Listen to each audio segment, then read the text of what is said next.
ಶರಾವತಿ ಸಂತ್ರಸ್ತರದು ಅಂತಿಮ ಘಟ್ಟಕ್ಕೆ ಬಂದಿದೆ.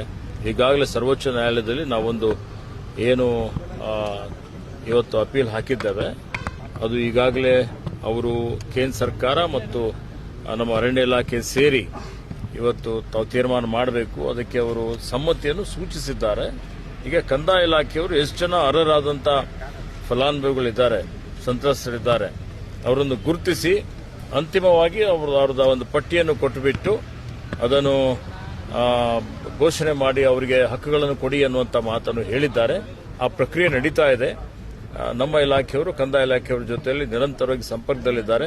ಕಂದಾಯ ಇಲಾಖೆ ತೀರ್ಮಾನ ಮಾಡಿದ ಮೇಲೆ ಯಾರು ಅರ್ಹ ಸಂತ್ರಸ್ತರೇನಿದ್ದಾರೆ ಅವರಿಗೆ ಪ್ರಥಮವಾಗಿ ಇಷ್ಟು ವರ್ಷ ನಂತರ ಸುಮಾರು 25-40 ಅಂದ್ರೆ 60 ವರ್ಷ ನಂತರ ಅವರಿಗೆ ಪರ್ಮನೆಂಟ್ ಆಗಿ ನಾವು ಅವರಿಗೆ ಹಕ್ಕನ್ನು ಕೊಡುವಂತ ಕೆಲಸ ನಮ್ಮ ಸರ್ಕಾರ ಮಾಡ್ತದೆ, ನಮ್ಮ ಇಲಾಖೆ ಮಾಡ್ತದೆ.